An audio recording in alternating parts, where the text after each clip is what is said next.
안녕하세요. OP 수업 시작하겠습니다. 오늘은 추상화, 이제 추상화 ABC라고요. 그리고 추상 클래스, 추상 메서드, 이런 것들을 좀 살펴보려고 합니다. 이 추상화가 좀 예를 우리가 하나 결제 도메인을 예를 좀 들어가지고요. 결제 도메인에서 그 필요한 이유를 우리가 한번 여러 가지 비용 관점에서 살펴보도록 할게요. 그리고 그 금방 말씀드린 ABC나 추상 클래스나 추상 메서드의 역할 차이도 한 번 더 구분해 보죠. 또 이제 기본적으로 우리가 이게 클래스의 어떤 설계 부분에 대해서 고려해 보아야 할 내용들을 이야기를 하고 싶습니다. 그래서 그런 부분에 구현체를 만드는 것도 그렇고 클래스를 설계하는 거, 그다음 어떤 예외 처리, 그래서 그런 예외 처리와 함께 테스트 시나리오까지 이야기해 보도록 하죠. 화면이 조금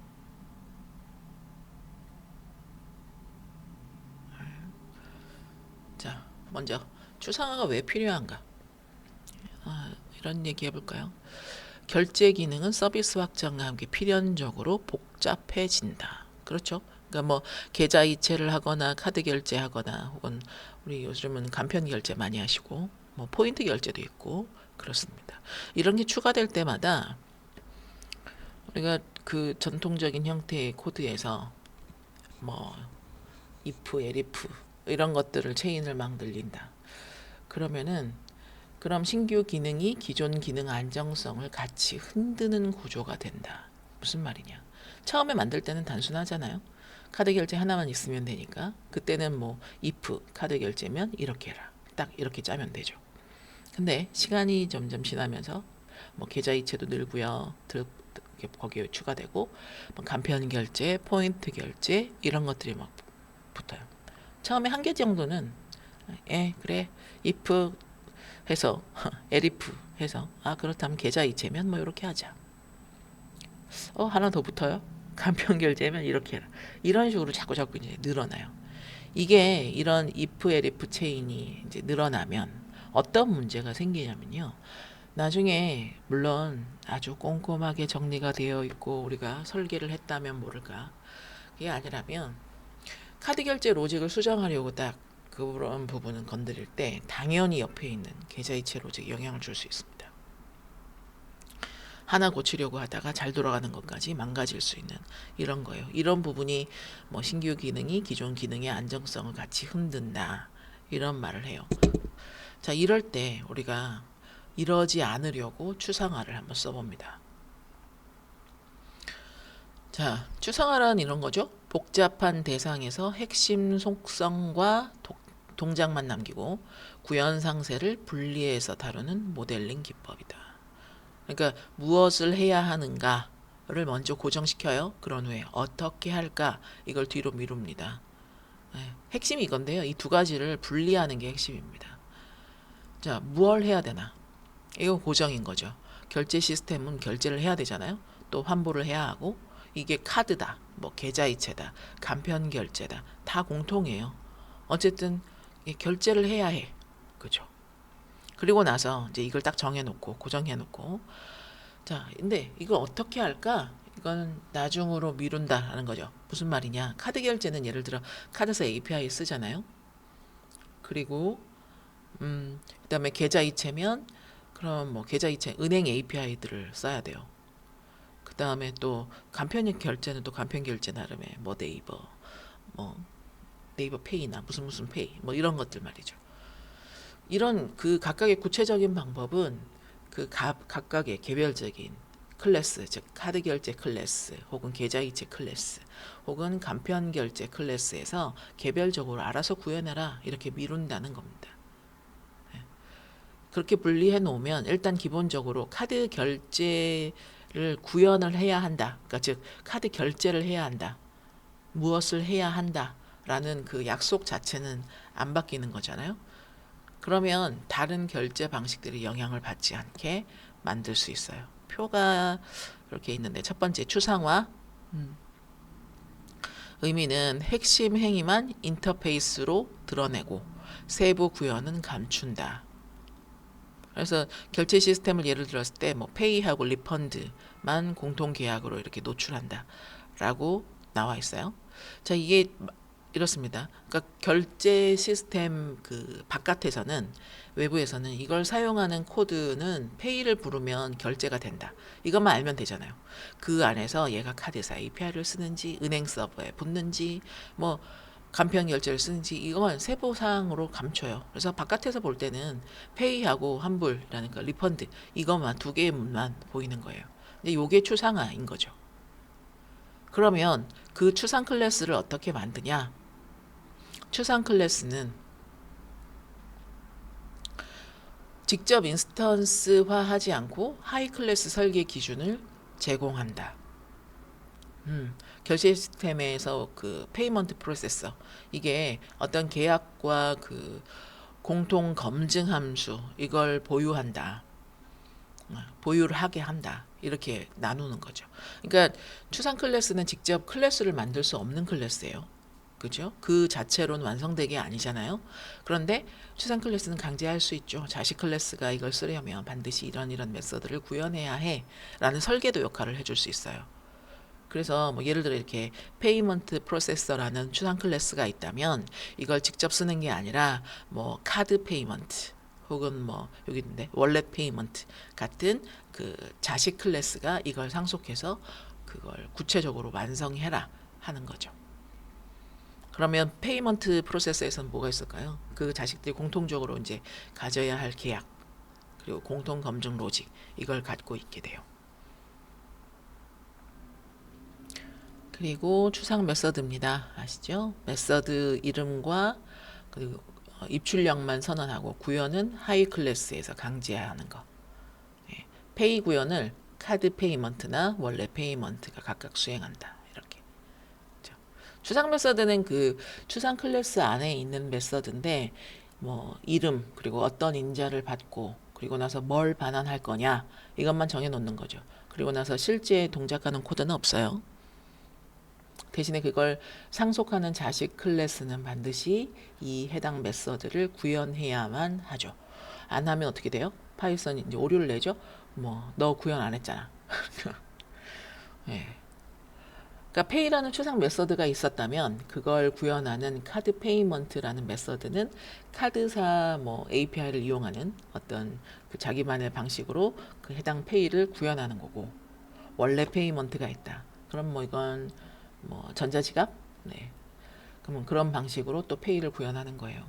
이름이랑 약속은 똑같잖아요. 그런데 각각 그 안에 내용이 다르게 채워 넣어지는 겁니다. 추상화의 목적은 재사용 그 자체보다 변경 시 파급 효과를 줄여 시스템 안정성을 높이는 데 있다.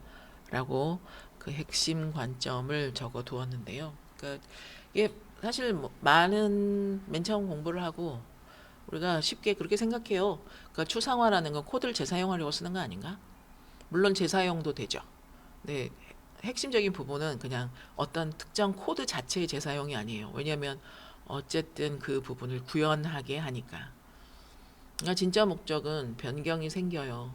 여러 가지 다양한 경우가 생길 때 그런 다양한 경우 때문에 시스템 전체로 뭔가 그 변경이 퍼져나가게 하는 거 이걸 막는 거예요. 그렇죠? 카드 결제 로직을 바꿔도 계좌 이체는 영향이 없어야 하잖아요. 새로운 결제 수단들이 추가돼도 기존 결제 수단들이 흔들리면 안 돼요. 그렇죠? 이걸 우리는 추상화를 통해서 설계해서 구현한다는 겁니다. 그러면 그렇게 해서 시스템 안정성이 높아진다. 그 얘기입니다. 자, 변경 비용 관점, 또 결제 도메인의 어떤 공통점, 추상화, 도식화, 어떻게 문제를 분해할까? 뭐 이런 것들을 한번 살펴볼까요? 먼저 변경 비용 관점에서 한번 보면 첫 번째, 문제 상황을 한번 봅시다.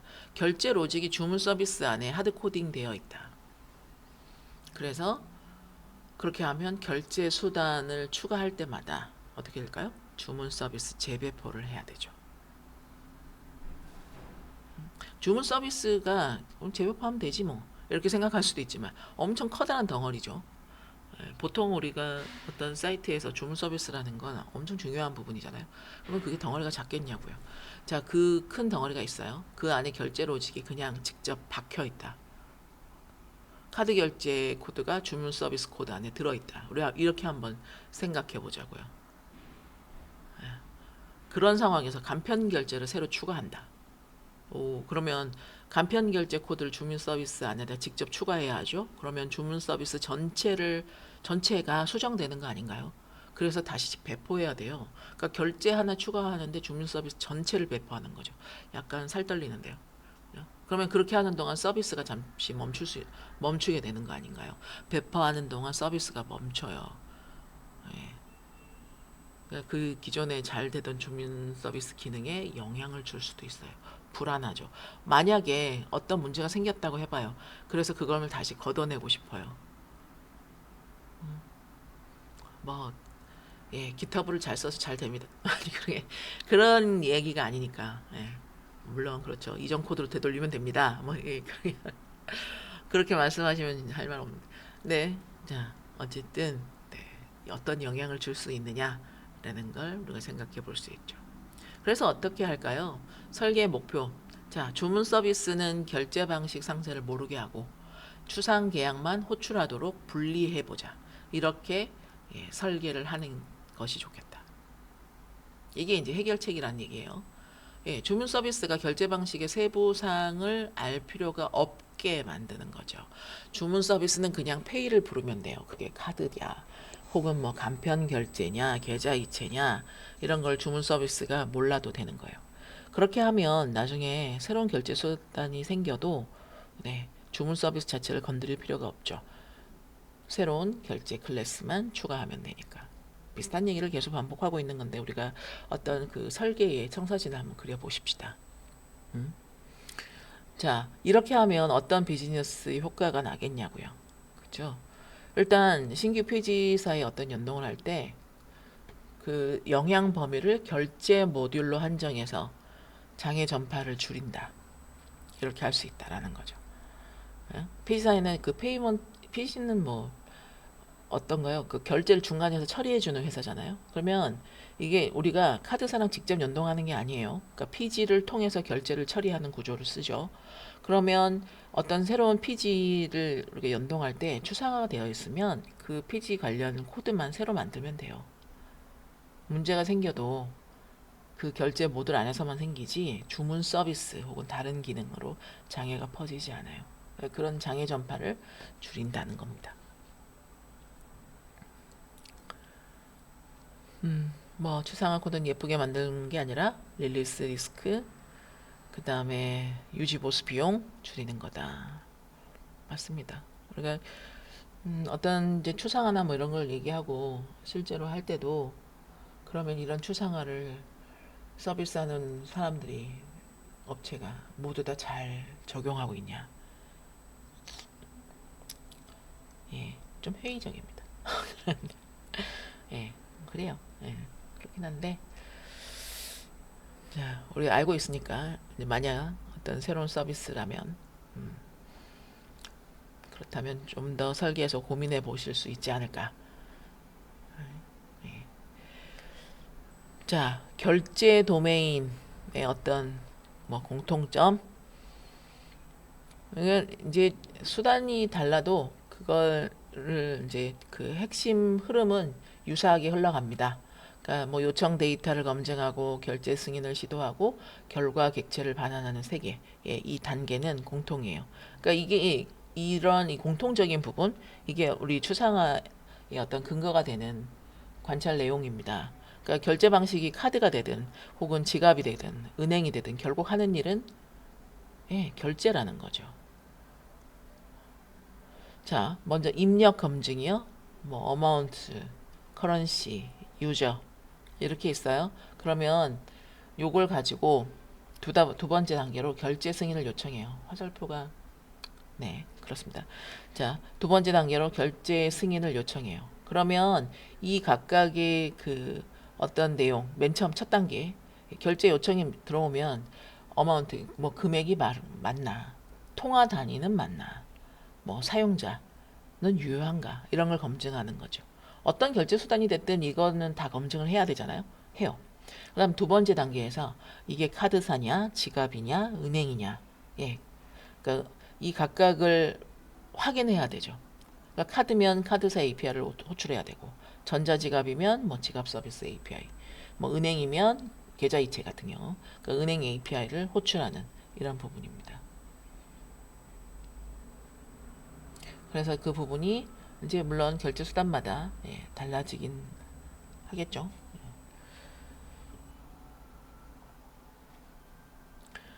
요렇게 각각에 맞춰서 호출되는 거. 이제 요 부분이 각 그 결제 수단마다 달라지는 유일한 부분이라고 말할 수 있겠습니다. 그리고 나서 세 번째 단계로 그 결과를 표준화합니다. 그러니까 요 과정은 어떤 결제 수단을 쓰더라도 이 흐름은 동일하게 갖는다 이런 건데, 뭐 스테이터스, 아이디, 메시지 뭐 이런 거 써 있잖아요. 결제가 끝나면 결과를 돌려줘야 돼요. 이게 성공이다, 실패다. 이거 알려줘야 됩니다. 그걸 스테이터스.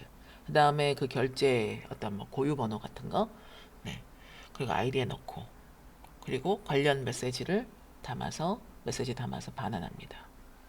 어떤 결제 수단이 됐든 동일한 형태로 이렇게 반환해야 돼요.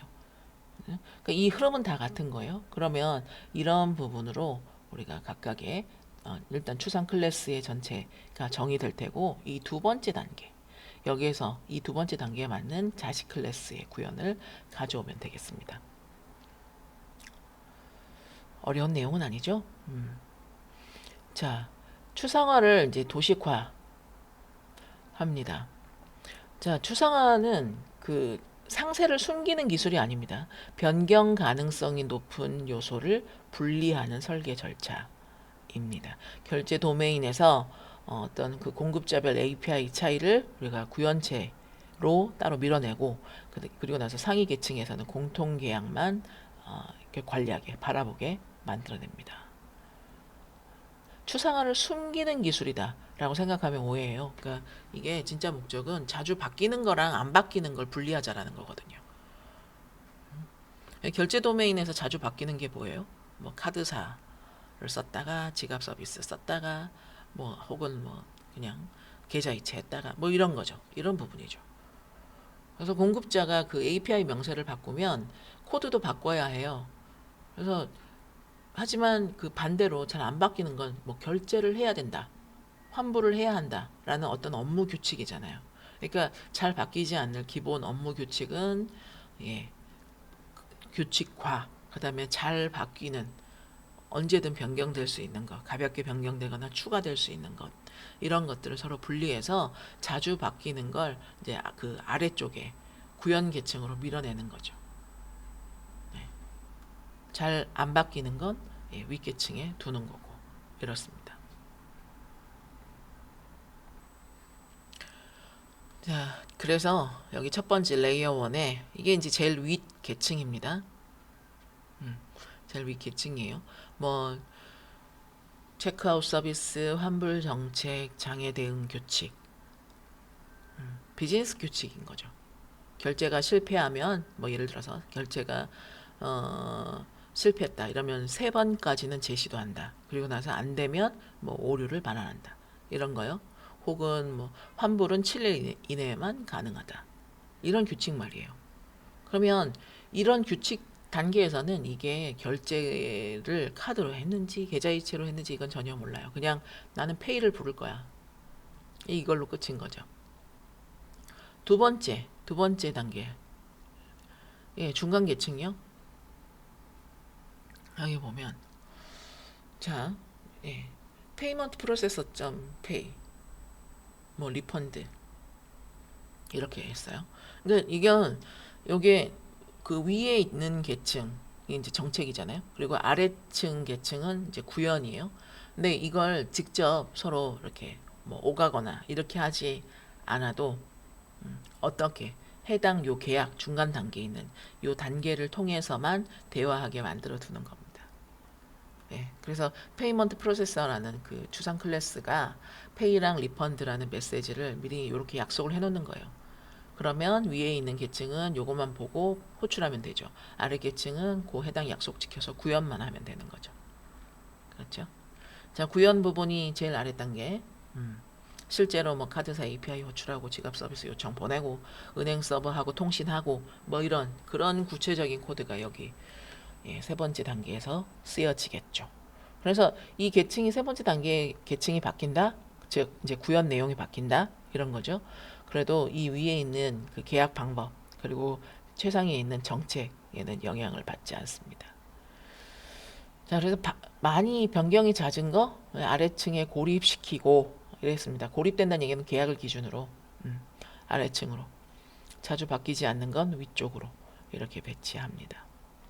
그러니까 이게 뭐 예를 들어서 카드사가 API를 바꿔요? 그럼 어떻게 해요? 이 레이어 3에서 카드 페이먼트만 수정하면 되잖아요. 계약도 바꿀 거 없고 정책도 안 건드려요. 그런데 환불 정책이야. 조금 전에 제가 뭐 7일 뭐 이런 얘기 했는데 14일로 바뀌었다라고 하면 어떻게 해요? 그럼 여기만 바꿔요. 정책 부분. 아랫계층 전혀 영향 안 받아요. 뭐 모르는데 뭐 알고 있어야 뭘 고치든지 말든지 하죠. 그런 거 정책이다 뭐다 이런 거 몰라요. 그래서 서로 분리가 되죠. 네. 어떤 변경이 생겼을 때 파급력이 최소화돼요. 그렇습니다. 그게 이 추상화가 어떤 추상화가 갖는 힘, 장점, 네. 그렇습니다. 그렇게 말씀드리겠네요.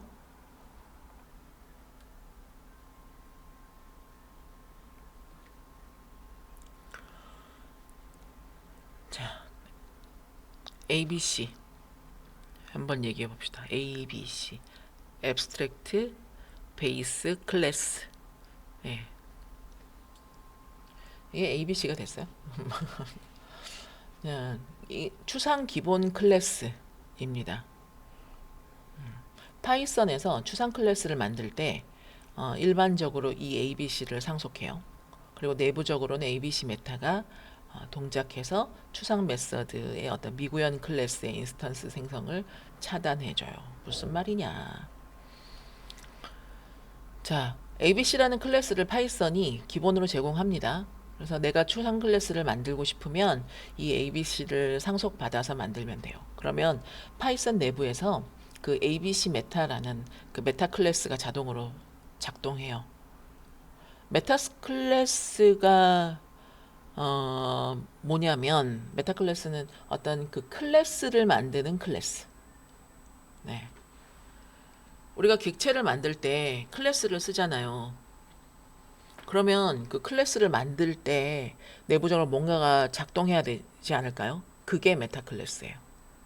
일반적으로는 우리가 그걸 크게 신경 쓰지 않아도 되는데 이 ABC를 쓸 때는 여기 이 ABC 메타가 나는 중요한 역할을 합니다. 그러니까 어떤 역할을 하냐면 우리가 이제 추상 클래스잖아요.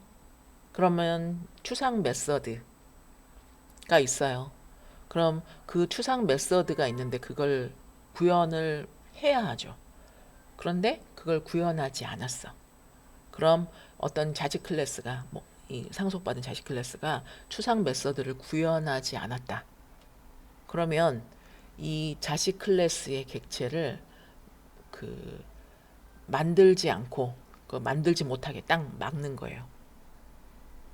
여기에 그러니까 추상 메서드를 미구현한 클래스 ABC를 이제 상속받아서 미구현한 클래스의 인스턴스 생성을 차단한다. 예, 이게 핵심입니다. 이 ABC 메타가 하는 역할은. 자, 추상 클래스 선언을 위한 베이스 클래스. 우리가 뭐 팀 공통 계약을 코드 차원에서 강제할 수 있게 하죠. 그러니까 ABC는 나는 추상 클래스야 라고 이렇게 선언하는 수단이 돼요. 그러니까 ABC를 딱 상속하는 순간 이 클래스는 해당 클래스는 직접 객체를 만들 수 없는 추상 클래스가 돼버리는 거고요. 그 자식들이 반드시 그 특정한 그 메서드를 구현해 주어야 하죠. 이런 계약 자체가 생겨버린다는 거예요. 강제한다는 건. 그러면 만약 우리 아까 그 결제 클래스 있었잖아요. 그러니까 어떤 것 중에 결제 클래스를 만들더라도 ABC를 상속했다. 그러면 뭐 페이하고 리펀드를 반드시 구현해야 한다라는 게 코드 레벨 자체에서 강제돼요. 예, 누가 뭐 우리가 이럴 거야라고 설계를 보여주거나 설계에 맞춰서 이런 규칙이 있어라고 뭐 MD가 없어도 네, 그렇게 한다는 겁니다. 그러니까 말로 하는 약속이 아니라 코드 자체가 강제하는 거죠. 자, ABC 메타가 거기서 하는 역할은 조금 전에 설명 간단하게 드리긴 했지만, 그죠? 이게 뭐라고요? 추상 그 클래스 생성할 때 추상 메서드의 구현 여부를 검사하는 메타 클래스다. 실무 효과 자체는 그 구현이 누락된 그 런타임 초기에 이걸 즉시 발견할 수 있다라는 겁니다. ABC 메타는 우리가 직접 쓰는 게 아니에요. 아니고 ABC를 상속하면 자동으로 얘가 뒤에서 작동하게 됩니다. 예. 그래서 그 자식 클래스가 객체 만들 때 추상 클래스 다 구현했나 검사한다. 그래서 하나라도 빠져 있잖아요. 그럼 바로 오류 냅니다. 예. 중요한 건 이거 초기에 런타임 초기에라고 했죠. 자, 구현 빠뜨렸는데 그거를 뭐 모르고 있다가 막 서비스 돌아갔는데 그러다 어느 날 이걸 참조하는 바람에 오류가 났어. 이러면 안 되잖아요. ABC 메타가 그거를 맨 처음 런타임 단계에서 바로 오류로 만들어 줍니다. 그래서 훨씬 빨리 발견할 수 있게 되는 거죠. 그리고 abstract method라는 이 데코레이터 한번 보시죠. 반드시 구현해야 하는 메서드를 선언하는 데코레이터다. 이거 하면 하위 클래스의 품질 편차를 줄이고 API의 일관성을 확보할 수 있다 라고 하는데요. 그러니까 이거 메서드 위에다 이제 이렇게 데코레이트 이거 붙이죠. 그러면 이 메서드는 자식이 반드시 구현해야 해 라고 표시가 되는 거예요. 품질 편차를 줄인다 이렇게 했는데, 그러니까 이게 그 뭐 팀원이 여러 명이 각자 결제 클래스를 막 만들면 누구는 페이를 구현하고 뭐 누구는 빼먹을 수도 있어요. 그러니까 설계를 강제하는 거. 예, 이 앱스트랙트 메소드가 없으면 그게 나중에 실제로 호출될 때 오류가 납니다. 그래서 이 그 데코레이터를 붙여 놓으면 클래스를 그 만드는 순간에 바로 페이 구현은 안 했으면 안 했잖아. 이렇게 알려주는 역할을 하죠. 네. 자, 그러면 ABC를 그러면 왜 상속하나? 이거 왜 쓰지? 예. 그러니까 그 어떤 이 해당 클래스는 요런 걸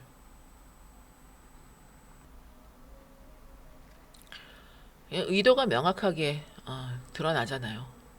근데 이제 코드는 동작하는 용도로만 쓰는 건 아니니까요. 그러니까 우리가 그 다른 사람이 읽어야 하는 또 코드이기도 하죠.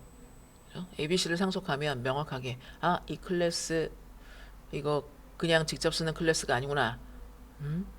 자식 클래스에서 상속하고 예, 이 내용을 구현해야 되는 어떤 그런 정의가 되어 있겠구나 라는 걸 주석을 안 달아도 알 수 있는 거죠. 그렇게 해서 구현을 강제하고 그렇게 하면 네, 뭐 빼먹을 거 없이 빼먹는 거 없이 잘 할 수 있을 테고, 그러면 유지 보수성 당연히 좋아지죠. 네, 그렇습니다.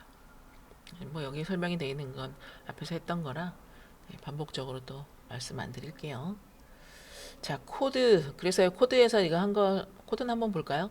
첫 줄에 from ABC 합니다. 예. 그러니까 이걸 그 뭐 import ABC abstract method 써 있어요. 그러니까 그 파이썬 표준 라이브러리인 ABC 모듈에서 내가 ABC하고 abstract method 가져올게. 추상 메소드 만들 준비는 이걸로 끝납니다. 그러고 나서 이 밑에 이제 페이먼트 프로세스 만드는데 ABC라고 적혀 있죠. 페이먼트 프로세서라는 이 클래스를 선언할 때 ABC를 상속받았습니다. 그러면 이제부터는 이 페이먼트 프로세서는 그 추상 클래스가 된다는 거예요. 직접 객체 만들 수 없고 자식 클래스가 상속해서 완성해야 한다. 나는 설계도다. 이렇게 되는 거죠. 이 안에 아래에 네, 주소 뭐 그렇고요.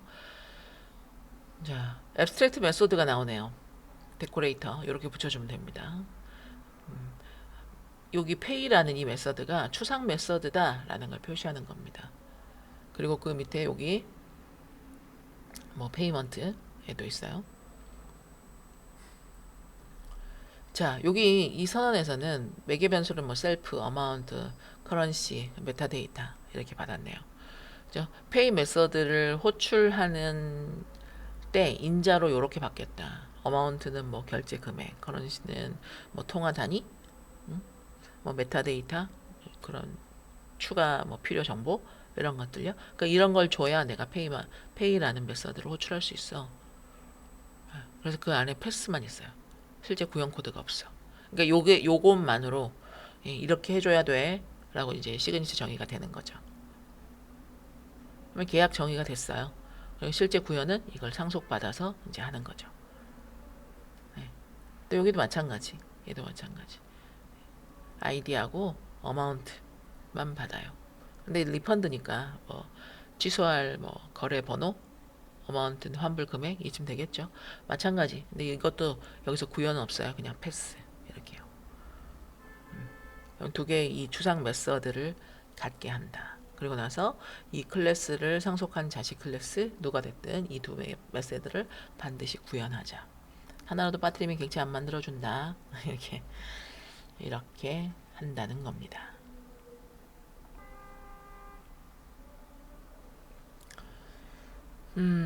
추상 메서드는 그래서 어떻게 잘 설계해야 하냐? 항목 한번 보시죠. 메서드 시그니처, 반환 타입, 오류 처리 뭐 이렇게 했는데요.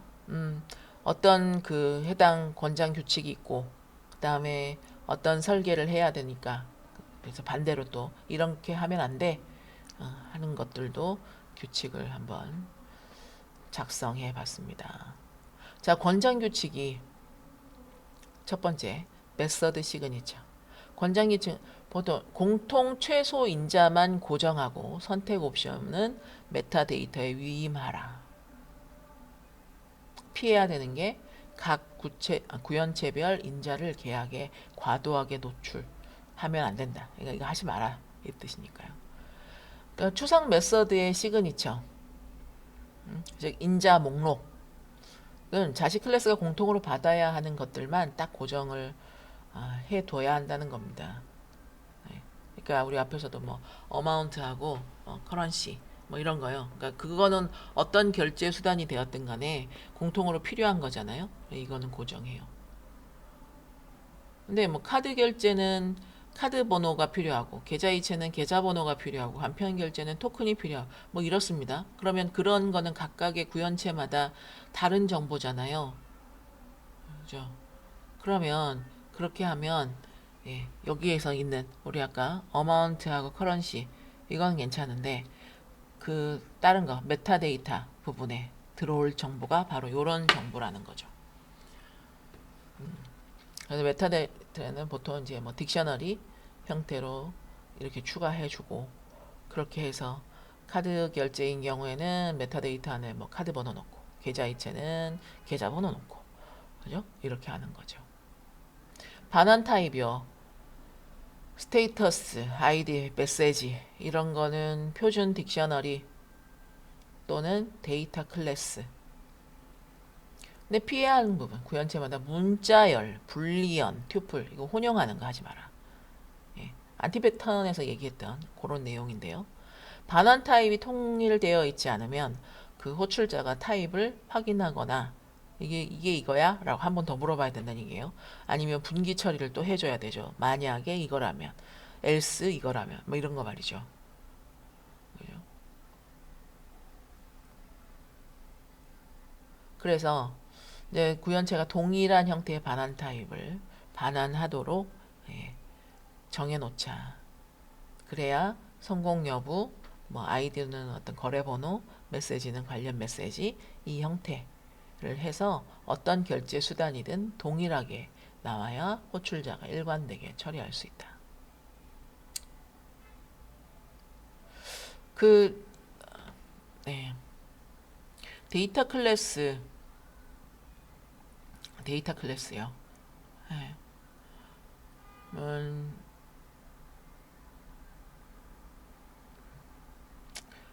그 파이썬에서 그 데이터 클래스라는 데코레이터를 쓴 클래스가 있어요. 확대해서 보죠. 근데 그 딕셔너리보다 구조가 명확해요. 그리고 또 이제 타입 힌트 또 붙일 수 있어서 더 선호되는 그런 방식입니다. 그런 부분 장점들이 있어요. 참고하시고. 자, 그 다음에 여기 오류 처리. 권장 규칙은 도메인 예외를 계층화해서 상위 서비스에 일괄 처리하라. 피해야 되는 거 프린트하고 나서 넌으로 반환하고 이렇게 해서 실패 원인을 누락하는. 이거 안티 패턴에서 요거 그 예외 정책 이탈요. 그 얘기했던 거예요. 그러니까 이 오른쪽 여기서부터 보면 결제가 실패했을 때 그냥 오류 내용을 프린트로 출력해요. 그리고 나서 난 값을 반환하는 거죠. 그러면 호출자는 일단 난이 왔잖아요. 왔으니까 실패인가? 이렇게 하는데 실패인 건 알긴 알겠어. 이게 뭐가 값이 아니잖아. 오케이가 아니니까요. 근데 왜 실패했는지를 전혀 알 수 없어요. 그러니까 이게 뭐 카드 결제니까 뭐 한도 초과 때문인지 아니면 네트워크 오류가 나서 지금 결제가 안 되는 건지 아니면은 뭐 그렇죠. 네. 카드 번호가 잘못된 건지 뭐 이런 것들도 있어요. 이유를 알 수 없잖아요. 그러니까 그럼 적절한 대응을 할 수 없다. 예. 안티 패턴에서 이런 얘기 했었습니다. 그래서 도메인 예외를 계층화한다 라고 하면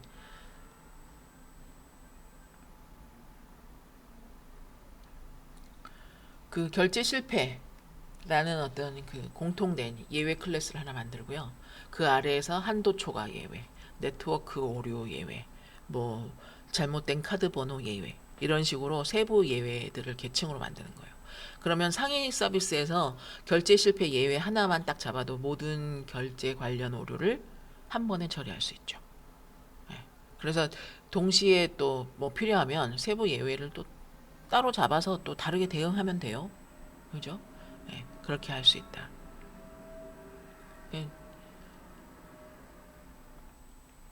계약의 목적은 구현 자유도를 열어주면서 호출자 경험은 일관되게 유지한다. 그렇잖아요.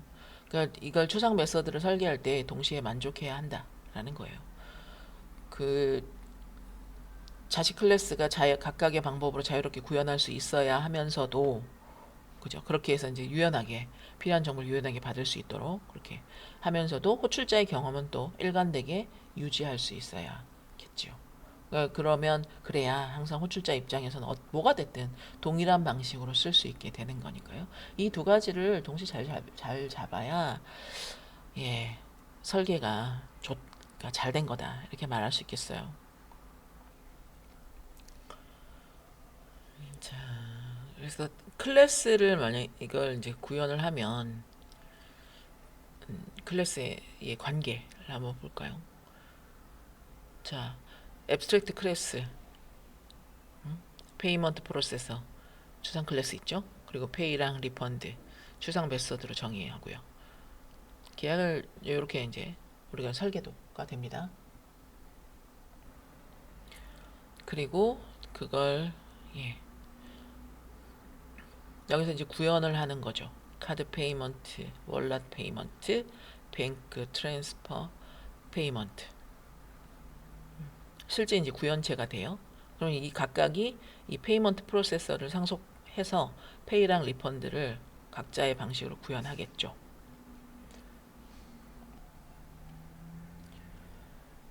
자, 세 번째 박스는 클라이언트. 자, 오더 서비스예요. 그래서 페이먼트 프로세서 타임에만 의존한다. 왜요? 그렇게 하면 되나요? 주문할 때 카드 페이먼트나 월렛 페이먼트가 있어야 되지 않아요? 그죠? 근데 직접 알지 않아도 되죠. 추상 타임만 알면 어떻게 돼요? 실제로 어떤 구현체가 들어오는지 이 클라이언트 입장에서 전혀 신경 쓰지 않아도 돼요. 화살표 이거 흐름을 한번 보시죠. 그러니까 요는 요 페이먼트 프로세서의 위치를 한번 봐요. 오더 서비스에서 페이먼트 프로세서로 이렇게 그러니까 요청을 하는 거예요. 여기에 의존한다. 여기에 붙어 있다는 겁니다. 그러면 이 오더 서비스는 페이먼트 프로세서라는 추상 타입을 통해서만 결제를 호출하죠. 그러면 이 콘크리트 프로바이더에서 이 페이먼트 프로세서로 향하는 요 부분, 그러니까 즉 나는 카드 페이먼트도 있고 원래 페이먼트도 있고 뭐 뱅크 트랜스퍼 페이먼트도 있고 이렇게. 근데 이 각각이 이 페이먼트 프로세서의 내용을 구현하죠. 이 중간에서 이 페이먼트 프로세서가 연결하는 역할을 해요. 그러니까 오더 서비스에선 클라이언트는 이것만 알고, 그리고 나서 또 구현에서는 또 마찬가지로 페이먼트만 알고 이렇게. 그러니까 이게 의미하는 건 이거죠. 오더 서비스가 직접적으로 이 구현체들과 연결되어 있지 않다라는 겁니다. 그러니까 이 구조가 되기 때문에 구현체가 여기 이 프로바이더에 여러 개가 더 늘잖아요. 그래도 이 오더 서비스를 건드릴 필요가 없고, 오더 서비스 로직이 바뀌어도 이 구현체 내용들을 건드릴 필요가 없어요.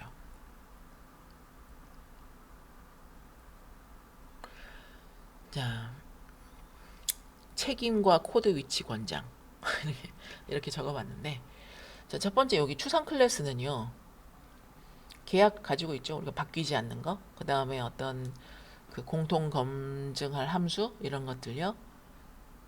그래서 어떤 도메인의 페이먼트 안에 base.py 안에다가 이렇게 넣어두자. 그러니까 추상 클래스가 도메인 폴더 안에 넣어져 있는 것이 좋겠다라는 겁니다. 그러니까 그 도메인은 뭐 이렇게 했지만 아시다시피 어떤 우리 핵심 어떤 뭐 그런 업무 영역이겠죠.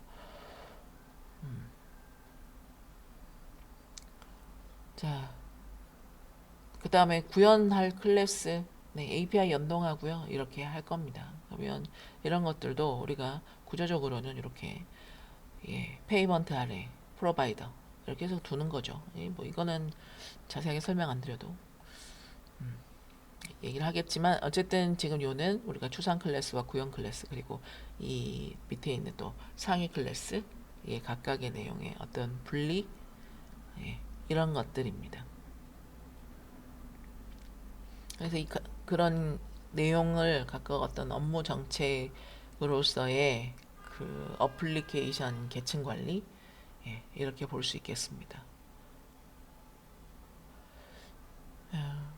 추상 클래스를 추상 메서드를 설계할 때는 그러니까 시그니처를 단순하게 유지하는 게 중요합니다. 그래서 이제 그렇게 하면서 반환 타입을 통일해서 어떤 예외를 계층화하는 것 이런 부분에 신경을 써줘야 돼요. 우리가 지금 세 층으로 이렇게 분리를 했잖아요.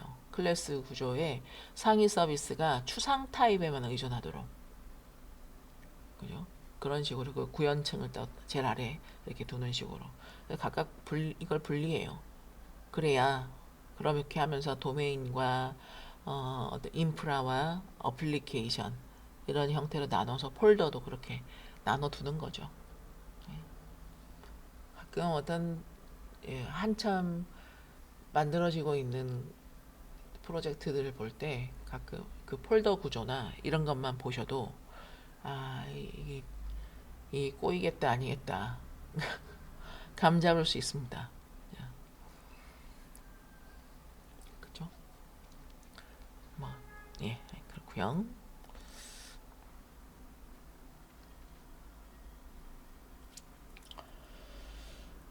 자, 우리 그럼 결제 시스템을 한번 설계를 한번 좀 내용 정리를 해볼까요? 자, 5단계로. 첫 번째, 결제 수단 공통 인터페이스를 정의하겠습니다. 페이하고 리펀드. 제일 먼저 할 일은 그 모든 결제 수단이 공통으로 가져야 할 메서드가 뭔지 정하는 겁니다. 그러니까 결제 시스템이라면 결제를 하는 페이 그리고 취소하는 리펀드 이 두 개는 이제 반드시 뭐 들어갈 것 같아요. 그죠? 이걸 이제 공통 인터페이스로 하자. 자, 그 다음에 결제 결과를 표준 모델로 정의하는 부분이 필요합니다. 그러니까 결제 결과 자체를 어떤 형태로 돌려줄까 미리 정하는 거예요. 스테이터스는 성공인지 실패인지, 예. 이 아이디는 이 거래의 그 어떤 고유 번호, 그다음에 프로바이더, 이건 어떤 결제 수단을 썼나, 그리고 메시지, 관련 메시지요. 그러니까 이 네 가지를 공통 결과의 형태로 정해두는 거예요. 먼저 정해야 돼요. 그죠? 나중에 우리 그 오더 서비스가 결과를 받아서 처리할 때 어떻게 돼요? 카드 결제를 하든 지갑 결제를 하든 항상 같은 형태로, 요 형태로 오잖아요. 자, 그 다음에 구현체를 작성하는 부분. 카드 페이먼트, 뭐 뱅크 트랜스퍼 페이먼트, 월렛 페이먼트. 각 결제 수단의 구현체를 이제 만들어야 돼요. 그래서 그 앞에서 정한 공통 인터페이스를 지키면서 각자의 방식으로 페이랑 리펀드를 구현하는 거예요. 이런 단계를 거쳐. 그러면 카드 결제사는 카드사 API, 뭐 은행 API, 전자지갑 서비스, 뭐 이런 것들을 이제 쓰는 방식으로 하는 거죠. 자, 상위 서비스는요, 페이먼트 프로세스 타입에만 의존합니다. 오더 서비스 만들 때 말이에요.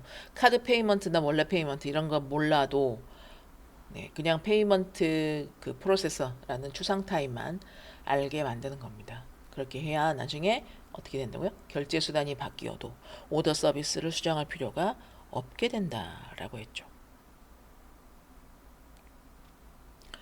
그리고 마지막으로 이제 신규 결제 수단을 추가할 때 상위 서비스는 수정하지 않을 거야 라는 이 원칙을 반드시 준수하는, 네, 확인을 한번 해보자 라는 거죠. 만약에 건드려야 된다, 만약에 건드려야 한다 라면 그 앞에서 설계가 잘못된 거죠. 그러니까 이 단계를 거쳐서 이게 추상화가 잘 됐나 확인할 수 있습니다. 자, 코드를 일단 기본적인 내용만 한번 살펴보려고 해요. 자, 첫 번째, from ABC, import ABC, abstract method 합니다. ABC 모듈에서 ABC랑 그 다음에 abstract method 가져오는 거예요. 추상 클래스를 만들 준비는 됐어요. payment processor 클래스입니다. 앞에서도 간단하게 조금 봤는데, 자, 먼저 ABC를 상속했어요. 그래서 추상 클래스로 선언합니다. 그러면 이 클래스는 직접 객체를 만들 수 없죠. 자, 그리고 잠시만요.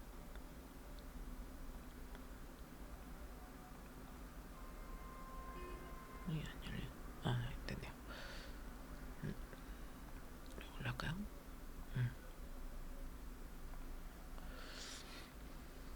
자, abstract method 너무 큰가요?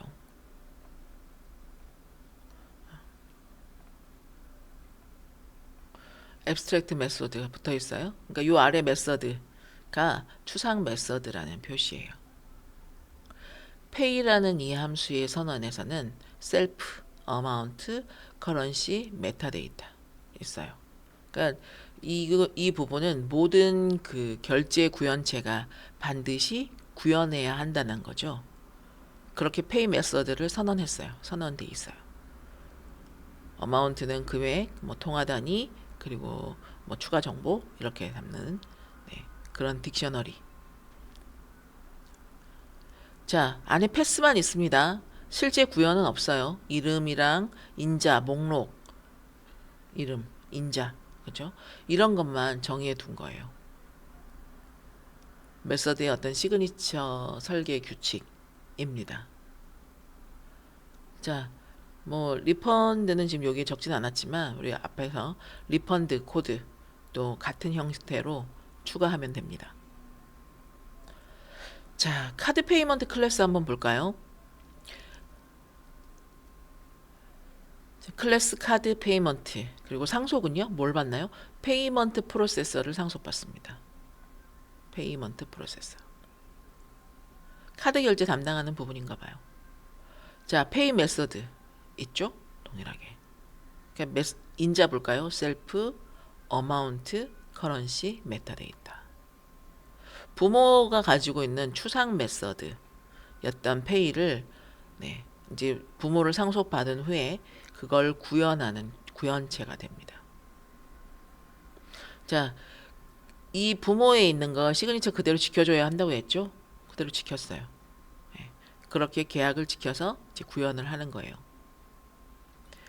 안쪽에서는 리턴으로 해서요. 요거 딕셔너리를 이렇게 반환해요.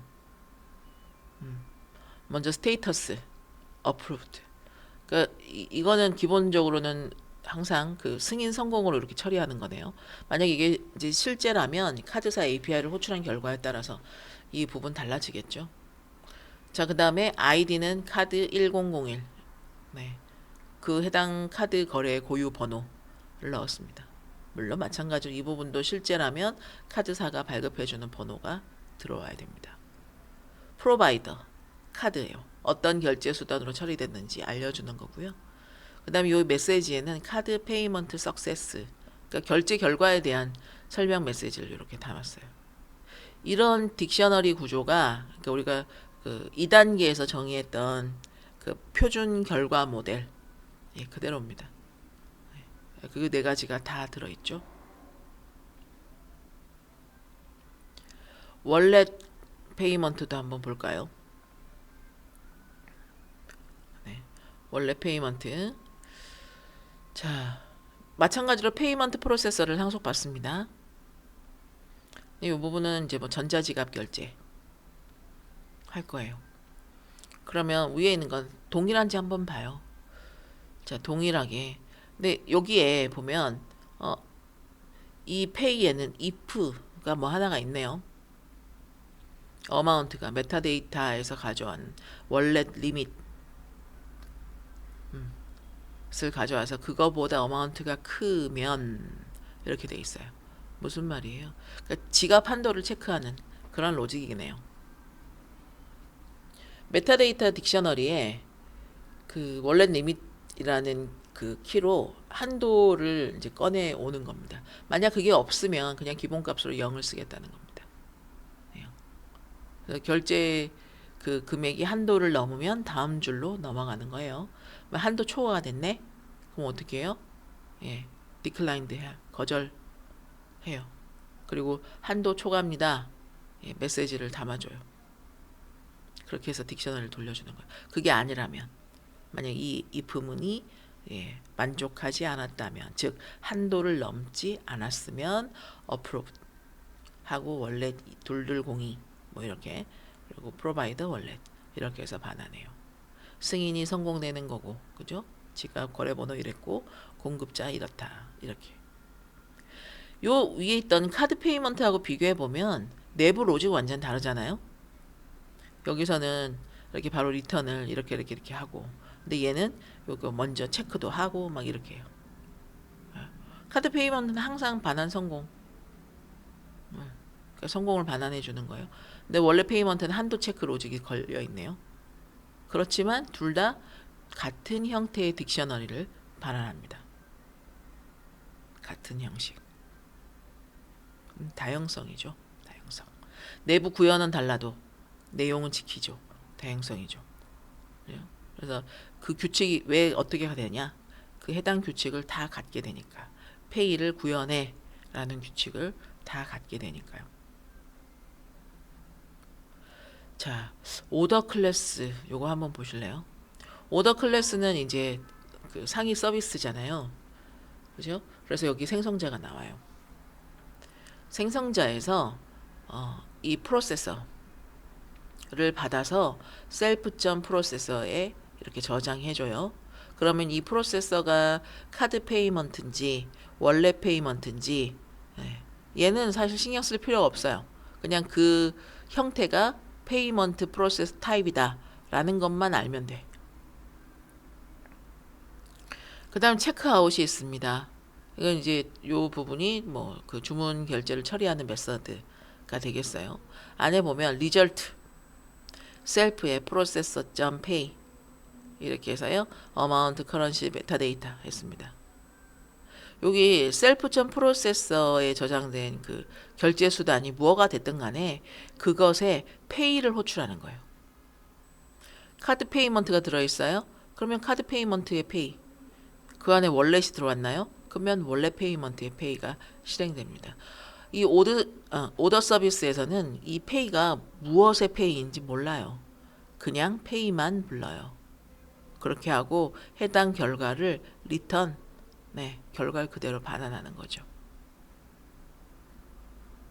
여기 보면 어디를 봐도 뭐 카드 페이먼트라는 단어 없잖아요. 원래 페이먼트라는 단어 없습니다. 예. 그러니까 프로세서라는 요 이름만 있어요. 그 이름, 요게 뭔가 이걸 이제 외부에서 주입받아서 넘겨받는 거죠. 그게 추상 타입. 추상 타입에 우리가 의존하게 되는 그 내용입니다. 그러면 실행 코드가 어떻게 되나? 오더 서비스의 카드 페이먼트를 넣어줬어요. 그러면 오더 서비스를 만들 때 카드 페이먼트 객체를 넣어주라는 거죠. 이게 외부에서 결제 수단을 주입하는 거예요. 그런 후에 프린트합니다. 서비스 체크아웃. 29,900원짜리 원화 결제를 요청하는 겁니다. 메타데이터에는 유저 아이디가 7이래요. 어프로브라고 이렇게 써있죠. 실행 결과는 어프로브가 나온다는 거죠. 왜? 카드 페이먼트 우리 여기서 항상 어프로브드를 반환하도록. 지금 요 코드에서는 그러니까요. 만약에 요 코드에서 카드 페이먼트 대신에 이걸 원래 페이먼트를 넣고 싶다면 어떻게 해요? 그렇죠. 요 한 줄에 요 부분만, 이 부분만 원래 페이먼트로 바꾸면 됩니다. 그러면 오더 서비스 한 줄도 안 바꿔도 돼요. 그죠? 그러니까 요게 상위 서비스를 수정하지 않는다라는 그 원칙이죠.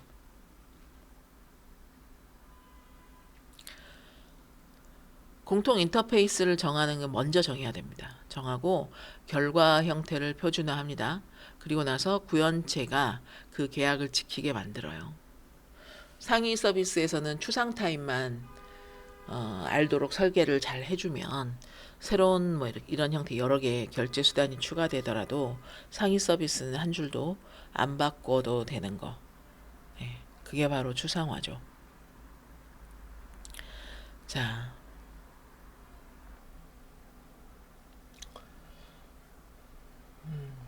추상화도 얘기했고 우리가 다양성도 얘기를 많이 했는데 뭐 서로 이제 떨어져 있는 개념은 아닙니다. 그 목표는 코드가 막 변하거나 해도 원래 기존에 있던 코드를 흔들리지 않게 만드는 거죠. 다양성 같은 경우에는 그 메서드 이름으로 서로 다른 타입의 객체를 일관되게 이렇게 다룰 수 있잖아요. 호출하는 쪽이 상대가 누군지 몰라 똑같이 우리가 뭐 페이를 부르면 각자가 알아서 처리하게 하는 거. 그게 다양성이에요. 이제 그렇게 하려면 모든 구현체가 같은 약속을 지켜야 한다는 거죠. 그렇게 하기 위해서 그 약속을 만드는 도구가 바로 추상화입니다. 그래서 뭐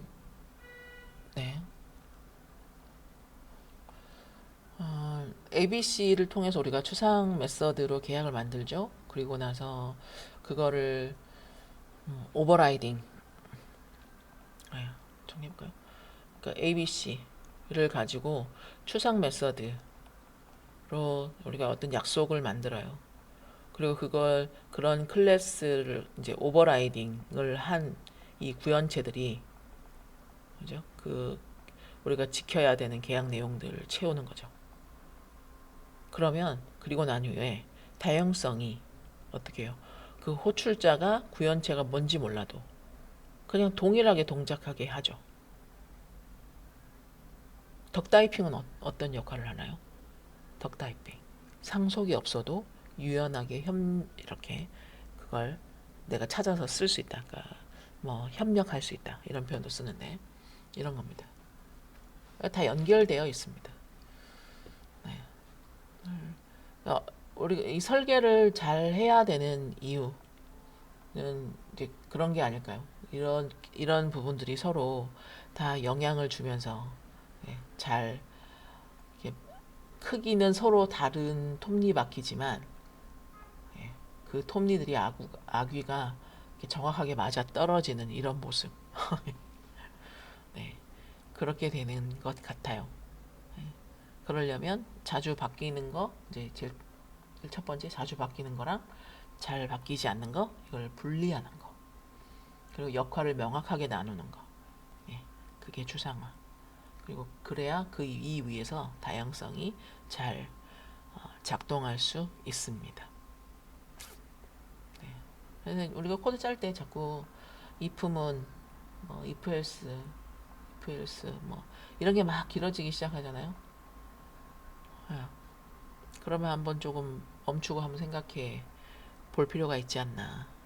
예, 이거 이렇다면 이거 추상을 이 부분만 분리할 수 있지 않을까? 이런 식으로요. 그렇습니다. 또 이야기가 옆으로. 네. 자, 오늘은 이렇게 해서요. 일단 추상화 관련된 내용을 살펴보았습니다. 자, 오늘 내용 강의 들어주시느라고 수고하셨습니다. 감사해요. 다음 시간에 또 뵙겠습니다.